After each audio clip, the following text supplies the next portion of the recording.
안녕하세요. 2021년 서울시 스마트시티 위크 두 번째 날 발표를 맡은 과학 커뮤니케이터 전동수입니다. 저는 오늘 공간의 한계를 넘어 5G 시대 차세대 기술 혁신과 도시의 진화라는 제목으로 발표를 하게 될 연세대학교 IT융합공학 박사과정에 있는 전동수입니다. 먼저 첫 번째 키워드는 연결입니다. 여러분 혹시 드라마 응답하라 1988 보신 분 계신가요? 보시지 않았더라도 1988년 혹은 90년대 초반을 하신 분들은 이처럼 유선전화기에 굉장히 익숙하실 겁니다. 저 역시도 이런 유선전화 세대를 잠깐이나마 경험해본 사람 중 한 명인데요. 자, 그렇다면 하나 질문을 드려보겠습니다. 여러분들한테 전화를 받는 손 모양을 해봐라 라고 여쭌다면 여러분들은 어떤 손 모양을 하시겠습니까? 아마 대부분은 저처럼 엄지손가락과 새끼손가락을 내밀고 있는 유선전화를 받는 손 모양을 할 것 같습니다. 하지만 이 전화를 받는 손 모양이 또 하나의 세대 구별법을 만든다고 하는데요.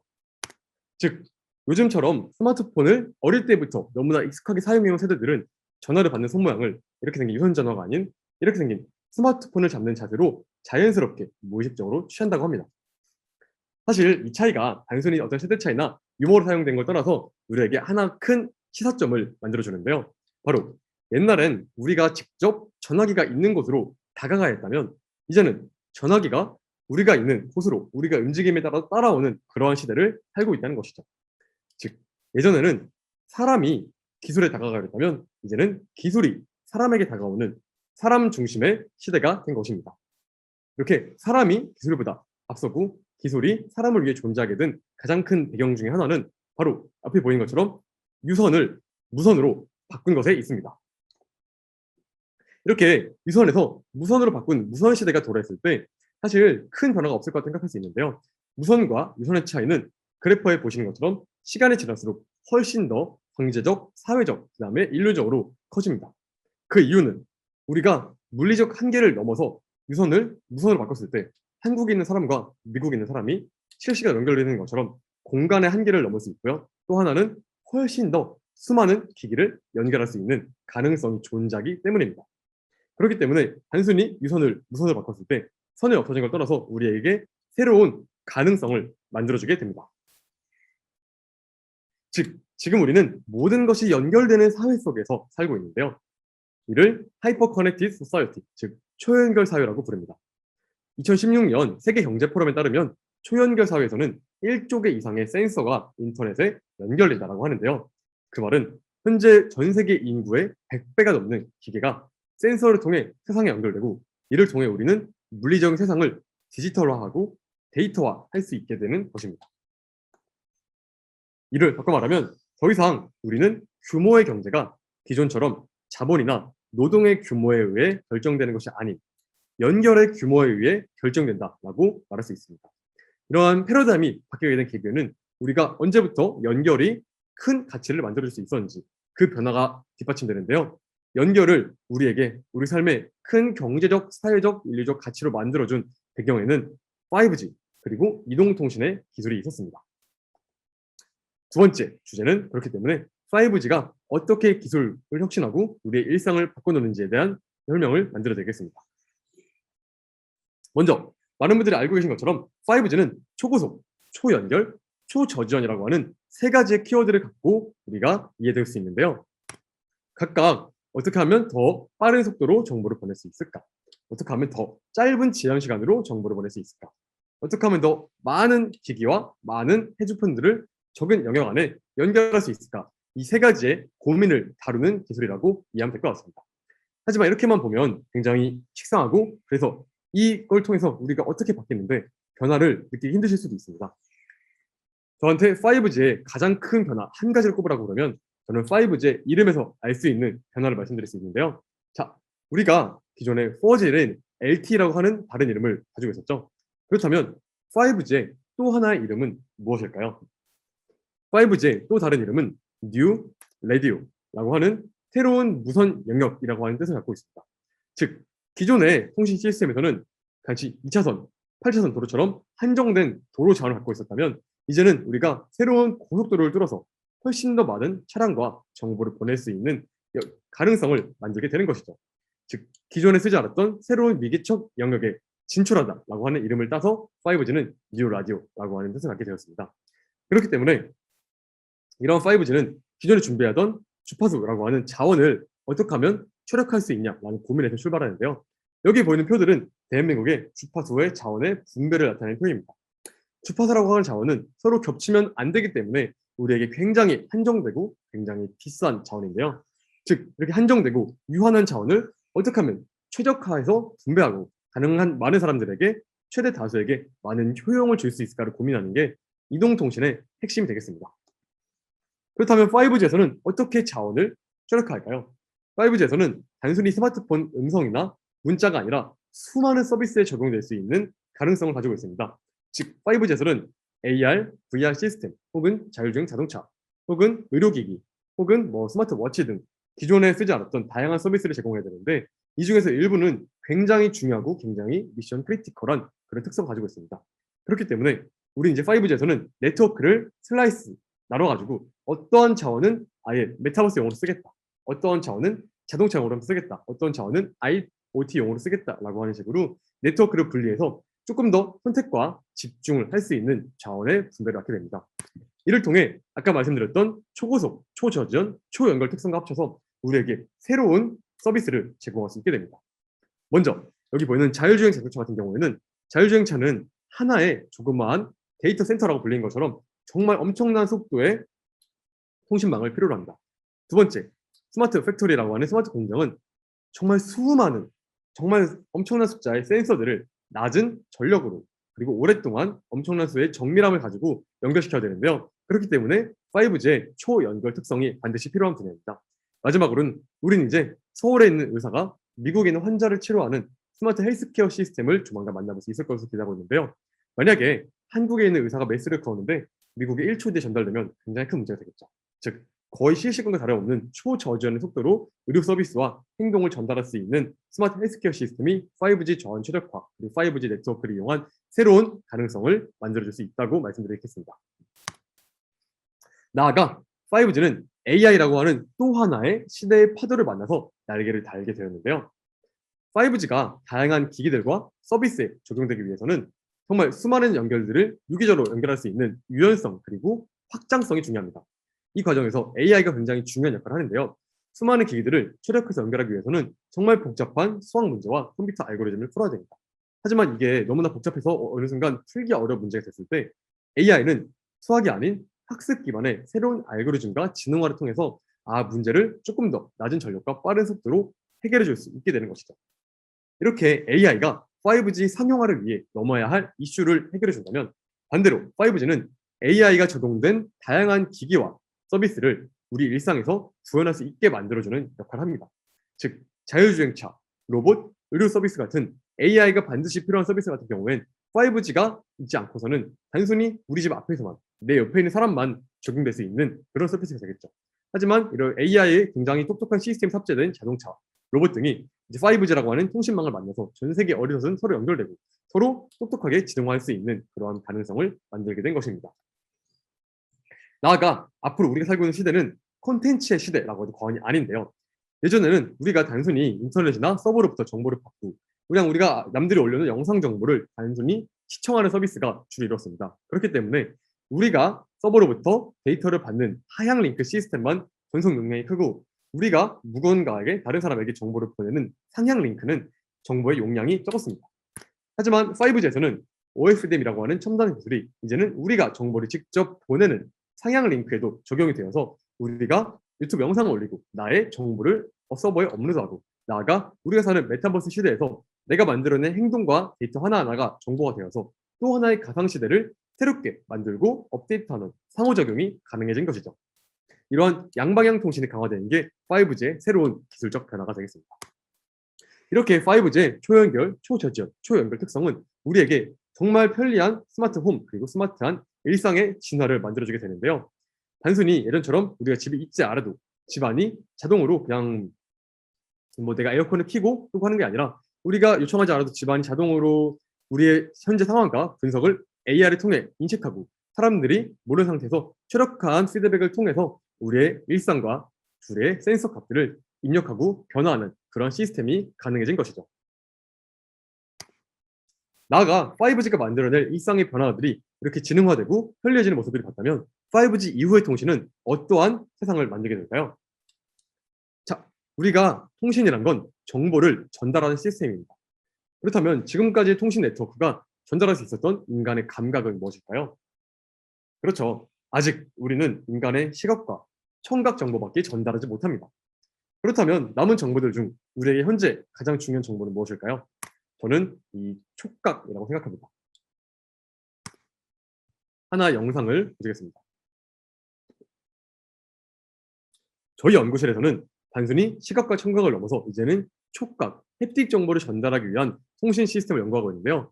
즉, 이제는 우리가 만드는 뭔가 만졌을 때 느껴지는 질감, 그리고 움직이는 모션에 대한 움직임을 원격으로 무선을 통해서 외부에 전달할 수 있는 그런 통신 시스템이 미래에 중요하게 각광받을 것입니다. 이런 것들이 가능해진다면 우리가 현재 메타버스 세계에서 움직이는 모든 움직임들, 그 다음에 상대방이 나한테 주는 감각들을 이제는 우리가 현실 세계에서도 느낄 수 있는 것이죠. 나아가 남은 두 가지 감각, 즉 후각과 미각은 어떻게 될까요? 사실 시각, 청각, 촉각은 기존의 통신에서 사용되는 전파를 통해 전달할 수 있었습니다. 하지만 후각과 미각은 전파를 통해 전달할 수 없는 감각입니다. 왜냐하면 후각과 미각은 분자를 통해 전달되기 때문이죠.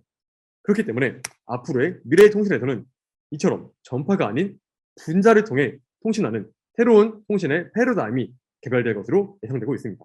저희 연구실을 포함해서 앞으로 다양한 학계에서는 미래 기술을 통해 분자를 전파 대신 통신에 이용하는 시스템을 연구하고 있고요. 이렇게 미래의 통신에서는 우리의 물리적 공간 한계를 넘어 인간의 오감 정보를 모두 전달할 수 있는 시대가 도래할 것입니다. 그렇다면 가상 공간에서도 물리 공간처럼 서로 완전히 연결되고 인간의 오감을 주고받을 수 있는 새로운 패러다임이 열리게 되는 것이죠. 그렇게 되면 우리가 지금처럼 단순히 시각에만 의존하는 메타버스가 아니라 새로운 가상 세계에서 또 하나의 지구와 세상을 만들 수 있을 것입니다. 이렇게 이동통신의 진화는 우리의 일상에 굉장히 큰 변화를 낳았는데요. 여러분, 1G부터 5G까지 통신이 진화해 오면서 여러분들은 어떤 시대의 통신을 쓸 때 가장 큰 변화와 혁신을 느끼셨나요? 아마 저를 포함한 상당히 많은 사람들은 3G를 쓸 때 가장 큰 변화가 느껴졌다고 말할 것 같습니다. 사실 3G는 기술적으로는 2G 기술과 큰 차이가 없습니다. 하지만 우리가 왜 3G를 가장 큰 혁신을 느끼냐 하는 이유는 3G가 나오고 몇 년 후에 아이폰, 즉 스마트폰이 등장했기 때문입니다. 스마트폰의 등장을 통해서 기존에 단순히 목소리와 문자 메시지를 전달하기 위한 이동통신이 이제는 우리의 데이터, 인터넷을 위한 시스템으로 바뀌게 된 것이죠. 즉 3G라고 하는 통신 시스템의 가치는 단순히 3G라고 하는 기술에 있는 게 아니라 스마트폰의 등장과 맞물려 3G의 가치, 데이터 시대를 열었다라고 하는 가능성이 극대화된 것입니다.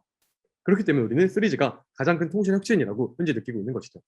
그렇다면 1G와 2G는 음성을 위한 서비스였고 3G와 4G는 데이터를 위한 시스템이었다면 5G 이상의 통신 시스템은 무엇을 위한 시설일까요? 저는 아직 5G의 진정한 가치를 만들어줄 시스템이 오지 않았다고 생각합니다. 5G의 진정한 가치는 우리가 살고 있는 도시와 만남으로써 극대화될 수 있다라고 말씀드리고 싶습니다. 그렇기 때문에 오늘의 세 번째 주제는 도시와 일상의 진화입니다. 보통 우리가 스마트 시티라고 생각하면 옛날에 영화나 책에 나오는 미래 사회를 많이 떠올리는데요. 불과 10년, 20년 전 영화에 나왔던 미래 스마트 시티는 다음과 같은 모습이었습니다. 자동차가 하늘을 날아다니고 왼쪽 그림 같은 경우는 직접 운전기사가 아닌 어떤 AI가 탑재된 로봇이 택시를 운전하는 일종의 자율주행 시스템을 만들고 있습니다. 여러분, 뭔가 이상하지 않나요? 굳이 AI가 있다면 이렇게 로봇이 자동차를 운전할 필요가 있을까요? 자동차 자체가 로봇이 되면 되겠죠. 그렇게 한 명의 공간을 차지하지 않고도 자동차가 그냥 하나의 컴퓨터가 되고 하나의 로봇이 된다면 우리는 공간들을 이용하면서 자동차가 자율적으로 운전하게 되는 똑같은 미래 기술을 만들 수 있는 것입니다. 즉, 옛날에 우리가 생각하던 스마트 시티는 기술 하나하나가 하나의 완성품이어야 되고 그 완성품의 기술이 별개로 독립적으로 존재하던 그런 미래를 꿈꿨습니다. 하지만 실제 스마트 시티는 그렇지 않고 유기적인 연결을 통해 존재하게 됩니다.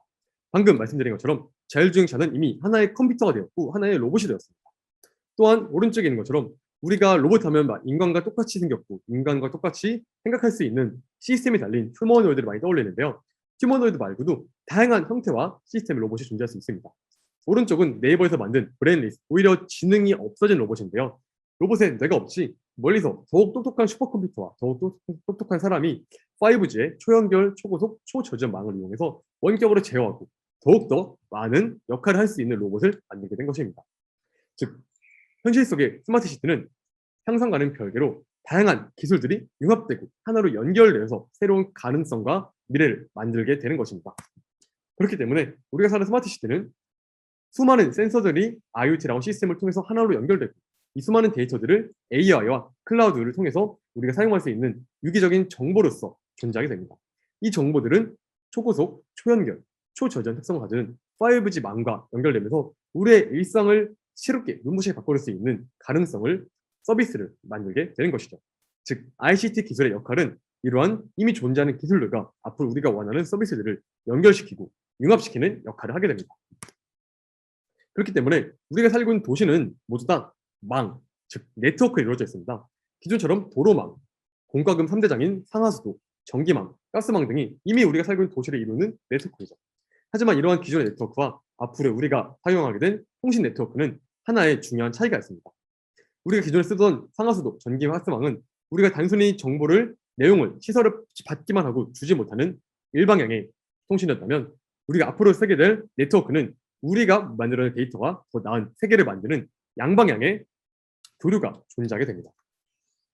지금 우리가 사는 시대는 스마트폰과 각종 센서를 통해서 모든 정보를 데이터화하고 분석할 수 있는 그러한 도시를 만들고자 하고 있습니다. 즉, 우리가 살고 있는 아날로그 도시지만 모든 도시의 정보들은 디지털화돼서 우리가 사용할 수 있는 정보로서 존재하는 것이죠. 즉, 이제는 도시는 단순히 하나로 존재하는 게 아니라 우리의 인간과 혹은 개별적인 센서들과 상호작용하는 유기적인 역할로서 존재하게 됩니다. 우리가 갖고 있는 스마트폰, 시계, 차량 같은 경우는 이미 하나의 센서이자 하나의 데이터를 만들어내는 개체입니다. 이러한 데이터들이 하나로서 존재하는 게 아니라 앞으로 이 높은 5G의 연결성을 통해서 사회 속에서 시대의 변화를 서로 공유하고 사회 속에 한 명 한 명의 개인이 더 나은 미래를 만드는 데 기여하는 것이죠.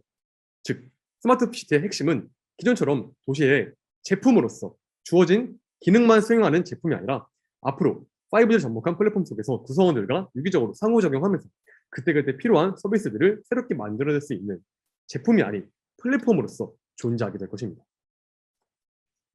그 연장선에서 서울은 이미 세계적 수준의 스마트 시티라고 말씀드릴 수 있겠습니다. 왜냐하면 기존의 스마트 시티 프로젝트들이 많이 실패한 이유는 모든 걸 새롭게 만들고 싶었기 때문이라고 저는 생각하는데요. 스마트 시티는 모든 걸 새롭게 만든 게 아니라 자원의 최적화, 이미 있는 우리의 자원들을 어떻게 하면 최적화하고 새로운 가능성을 만들 수 있을까를 고민하는 그런 방향으로 가야 된다고 생각합니다. 그 과정에서 서울시는 이미 전 세계에서 가장 편리하고 가장 똑똑하다는 대중교통 시스템, 그리고 수많은 CCTV와 수많은 영상 데이터들이 연결되어 있고 우리가 사용할 수 있는 그러한 IoT 그리고 관제 시스템, 나아가 오른쪽 아래 그림은 서울시에 있는 기지국의 개수를 점으로 표현한 그림인데요. 서울시는 전국 그리고 전 세계 그 어느 도시와 비교해도 정말 수많은 기지국과 통신 인프라 깔려있고 5G의 초연결, 초고속, 초저전 특성을 그 어느 도시보다 빠르게 사용할 수 있고 빠르게 적용할 수 있는 통신 인프라를 갖추고 있습니다.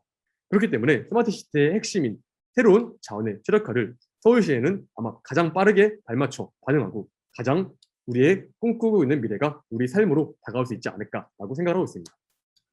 자, 마지막으로 우리가 앞으로 5G를 보면 어떤 것이 떠오를까요? 지금까지 사람들이 5G를 보면 아직도 스마트폰을 떠올리면서 핸드폰 요금제와 속도에 대한 불만을 많이 만들고 있습니다. 하지만 이미 전 세계에서는 5G를 스마트폰이 아닌 하나의 컴퓨터, 자동차, 로봇, 시스템을 위한 플랫폼으로 보고 있습니다. 더 이상 5G는 스마트폰을 위한 요금제를 위한 기술이 아니라 우리가 만들어 나갈 더 나은 미래를 위한 새로운 유스케이스를 만들기 위한 그런 가능성에 집중해야 한다고 생각합니다. 그리고 그 연장선에 그 끝에는 우리가 살고 있는 도시가 있습니다. 세계적으로 유명한 아이스하키 선수인 웨이는 이런 말을 했습니다. 나는 폭이 있는 곳이 아니라 폭이 가야 할 곳으로 움직인다. 즉 5G가 만들어낼 미래는 우리가 지금까지 사용되고 있었던 이동통신의 어떤 수혜 시스템이 아니라 스마트폰이 아니라 앞으로 이동통신이 새롭게 가치를 조명하고 우리의 패러다임을 바꿀 수 있을 만한 그런 가능성, 폭이 있을 만한 곳으로 우리의 이목과 주목이 이동해야 된다고 생각합니다. 그 끝에는 도시가 있습니다. 신은 자연을 만들었고 인간은 도시를 만들었다라는 말이 있습니다. 인간이 만들어낸 최고의 발명품인 도시가 5G의 통신 네트워크 플랫폼과 만나 어떻게 다음 세대까지 이루어지는 지속 가능한 행복을 만들 수 있을지 우리가 앞으로 유심히 주목을 가지고 조금 더 걱정보다는 기대를 가지면서 앞으로 인류의 최고의 발명품 도시가 어떤 모습으로 진행하고 우리의 일상을 어떻게 바꿔놓을 수 있을지 기대해 볼 수 있을 것 같습니다. 네, 이상으로 발표를 마치겠습니다. 감사합니다.